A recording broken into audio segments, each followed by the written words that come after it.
Storm Tracker 4 will be active overnight. We'll see how much of that ends up on our back porch, but the bigger threat could be coming in the afternoon. We'll track it all for you coming up. The FBI's investigation into Larry Nassar, dubbed a complete failure by its own Office of Inspector General. How agents mishandled the case after first learning of allegations against Nassar 6 years ago. We're going to begin, though, with a dramatic rescue tonight off Belle Isle. A swimmer pulled to safety after getting swept into the Detroit River. Tim Pamplin is on the scene with the night cam. Tim. From high above in the helicopter to down on the ground, officers converge on the tip of Belle Isle. A man in distress in the water. Officers saw him swimming off Belle Isle, and then he got into trouble. There you see the Coast Guard Detroit Harbor Master, and there you see the man bobbing around in the water. We're being told he's been in the water for about 15 minutes. Again, officers saw the man swimming up near the Belle Isle Bridge, just offshore, just a couple of feet offshore. That's when he got into difficulty. There he is, up against the Coast Guard boat now, putting his hands up. Officers from the U.S. Coast Guard reaching down, pulling the man out. Being told once they get him on board here, they'll zip over to the mainland, get him into an ambulance, get him down to Detroit receiving. That is the scene. An amazing rescue tonight. On the night cam, Tim Pamplin, Local 4. Okay, Tim, our other top story, who dropped the ball when it came to handling serious accusations about the conduct of Larry Nassar? Well, first it was Michigan State University, then it was USA Gymnastics. Now, an internal investigation blasting the FBI and the agents working at the Bureau's Indianapolis office, where the Nassar accusations were first reported. Mara McDonald live on the campus at Michigan State tonight with a lot to go through. Mara. And Devin, all of it's bad. There are so many FBI failures here. It really is hard to know where to start with this, but we're going to begin with this little gem. The FBI field office in Indy never bothered to contact the resident agent here in Lansing to let them know any of this was going on.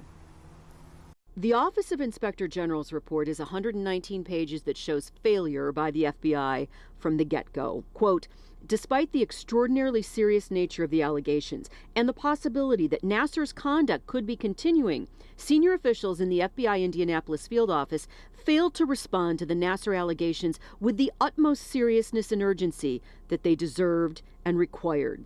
So what does that failure look like? Well, for starters, only bothering to talk to one of the athletes willing to share what happened to them, failing to document that interview and several others, omitting critical information, failing to alert the Lansing FBI office or coordinating with local law enforcement, lying about what was done and when, and the cherry on top. The special agent in charge of the Indy field office was talking with Steve Penny of USA Gymnastics about a job with the U.S. Olympic Committee in the midst of all of this. I don't know what accountability there's going to be for these bad actors. Sovereign immunity laws mean that law enforcement can't be held responsible to the dozens of little girls who were molested after they knew exactly what was going on.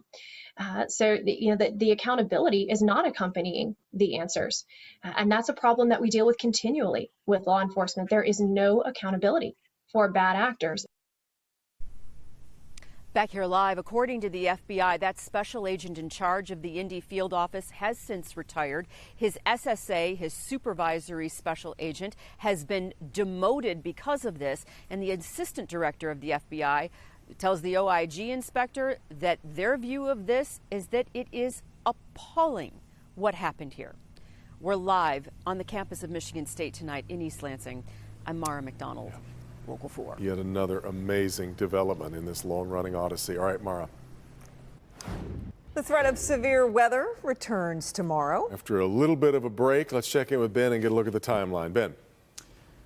Yeah, I wish this break was longer, guys, but it's really the late afternoon and evening, maybe a little bit later than what we've typically been used to with these events in the past. There's stuff ongoing tonight, though. Let's check it out on radar. It's a big swath of thunderstorms there on the other side of Lake Michigan. The leading line kind of fell apart earlier tonight, but you can see that back edge we were tracking in Iowa during the early shows. That has now started to mature, and that'll be crossing the lake tonight. It will be in central Michigan, but likely falling apart before it gets to southeast Michigan. If anything, we may get brushed with a shower or thunderstorm around daybreak, and that's likely going to be in the north or west zone should be pretty weak by the time it gets here. Then we're get a break there until the late afternoon and evening. That's when the bigger threat forms. Yes, there's a possibility we could see severe weather, but you can tell by the colors in that model, there's going to be a lot of rain there. So isolated flooding is definitely a bigger possibility than 60-mile-an-hour winds. Nevertheless, marginal risk for severe weather tomorrow. It is not the end of the rain for this week, unfortunately. So we'll look at that and see how much of the weekend we can salvage. All in a few minutes. Yeah, guys. okay. Ben, thank you. A Detroit mother mourning the death of her son tonight, who was shot and killed while celebrating his 21st birthday. Jason Colthorpe is live tonight. Jason, this woman knows all too well about losing someone to senseless gun violence. Boy, you just can't even imagine her grief. And to talk to her tonight, and when you listen to her, you wouldn't know that. But as she's mourning one son who was lost to an apparent victim of the recent road rage shootings, it was 2 years ago his younger brother was murdered in an even more senseless case that made national headlines. Jaquan was an awesome kid, infectious, smile, brighten up day, loved children. Taya Garrett could brag about her son Jaquan Jones all day. He was a great athlete, all-state in track, but also a good person. And now, gone. He was killed in the early morning hours of July 6th while out driving after celebrating his 21st birthday. Someone decided to fire shots into that vehicle, striking and killing my child and taking him from me that night. Sadly, this is the second son Taya has had to bury in just 2 years. Her other son, Teo Garrett, was shot and killed for his Cartier sunglasses at a gas station. It was a robbery in May of 2019. I don't understand, and I don't think I will ever heal. I can never heal because I'm constantly hurting and I'm constantly dealing with pain. It's just like it's never ended to me. Teo was just 18 and on his way to Minnesota on a football scholarship. And they are kids that, in life that did everything right, and they're both just gone now. Don't have no answers why. On this night, Jaquan's friends from high school and middle school are in Baldock Park to release balloons in his memory. Many are probably thinking about Teo, too, like Taya is, since he and Jaquan were so close. Teo and Jaquan were awesome, great kids that were gone way too soon behind senseless nonsense. And I just wish the crime and shooting would stop in Detroit, because what are they getting out of it? Yeah, so many echoing those words. And as for this case, this shooting that killed Jaquan, it was July 6th again, and Detroit police are still looking for information. It happened on East 8 Mile and Rex. It was almost 2 in the morning. Specifically, they're still searching for a white SUV from which the shots may have come from that killed him. If you know anything, please call Detroit police. We're live tonight. Jason Colthorpe, Local 4. Yeah. Okay, Jason, thanks. Now to the latest on I-75 in Troy, with crews reopening one northbound lane at Big Beaver where that tanker truck burst into flames Monday. MDOT removed the barrels on the northbound side around 5 p.m. The right southbound lane was reopened yesterday. However, it could still be weeks for all lanes to be back open due to the significant damage to the pavement and barrier wall. Also in Troy, a fire at a Big Boy restaurant forces evacuations. Happened on Maple near Livernois. Employees and diners had to run to get out. I kept smelling something was on fire, but I couldn't figure out. I thought I was smelling gas. Well, the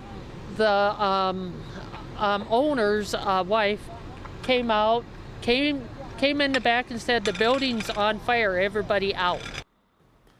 No one hurt, though, fortunately. Firefighters responded, put out the fire. They're still trying to figure out what started it. The state announces the first $50,000 winners in the vaccine sweepstakes. 3 of the 4 winners are from Metro Detroit. One of them is Amber Berger of New Baltimore. She's a registered nurse who says she witnessed the virus's impact while working in the COVID unit. I unfortunately know quite a few people that have been affected by COVID. My husband was very sick and in the hospital with COVID. I have a very close friend and coworker who is still suffering over a year later with the effects of COVID.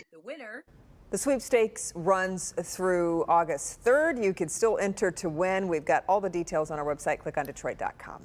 State lawmaker says he plans to investigate the Unemployment Insurance Agency after thousands of Michiganders are told they may need to pay back benefits they have already received.